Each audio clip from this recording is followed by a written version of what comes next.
A few weeks ago, I managed to do something I've been avoiding doing for years. I filmed and published my very first YouTube video. And for some, I guess it's not that big of a deal, but for me it's a huge leap.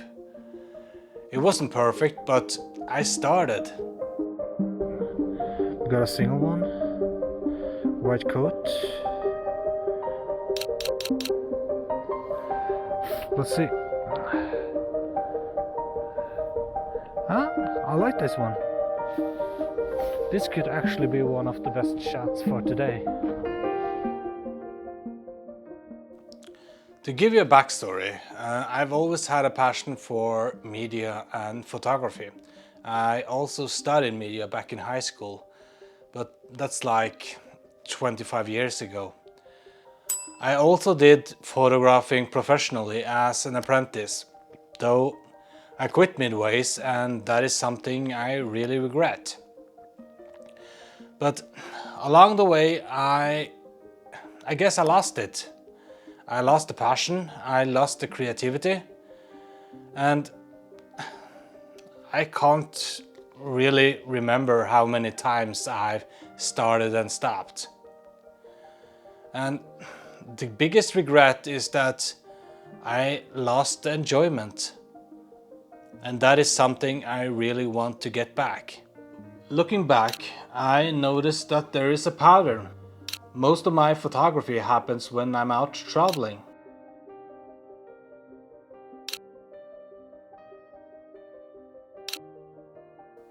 Me and my soon-to-be wife, we love traveling, visiting new places, seeing new culture. And I guess it's easier when you are being in a new place. It's easier to be more creative.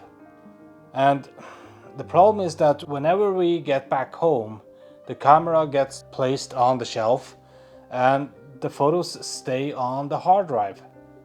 And I guess the reason for that is that I've been telling myself that my hometown is too boring.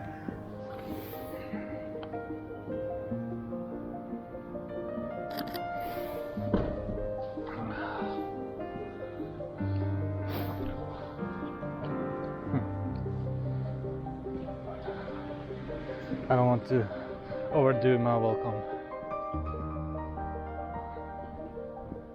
I realized if I don't change something, nothing will change. And that was the reason why I went out to film my first YouTube video here in Trondheim. And I didn't start this YouTube because I felt ready, but it was something that made me or can make me go out and be more creative. It's something that pushes me forward. And I need to force myself to see my hometown in a different light because I can't go out traveling all the time. And the biggest win I can get from this is that if I can get better at seeing things here in Trondheim, I can also improve my photography when we are out traveling. So it's a win-win. But going out and filming and photographing at the same time was harder than I expected. So here are 4 lessons that I learned. Lesson 1 is that I forgot about photography when I was out filming at the same time. I focused too much about the filming and I forgot about the basics when it comes to photography. Instead of slowing down and looking for light and compositions, I rushed the scene. I forgot about the storytelling about taking a good photo. So in retrospect, I noticed that I was more worried about making content for YouTube than photographing, and that is something I need to find a balance for. Lesson number 2 was that I rushed everything. I walked too fast. I didn't settle. I didn't stay in a good place for as long as I should.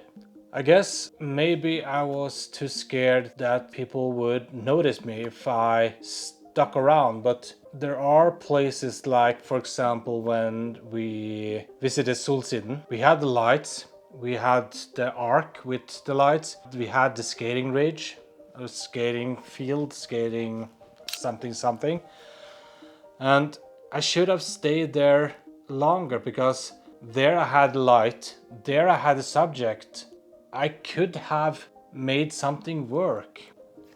But in retrospect, I just got some average photos. Lesson number 3.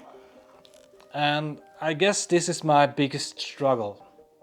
I let the fear decide how I was going to shoot.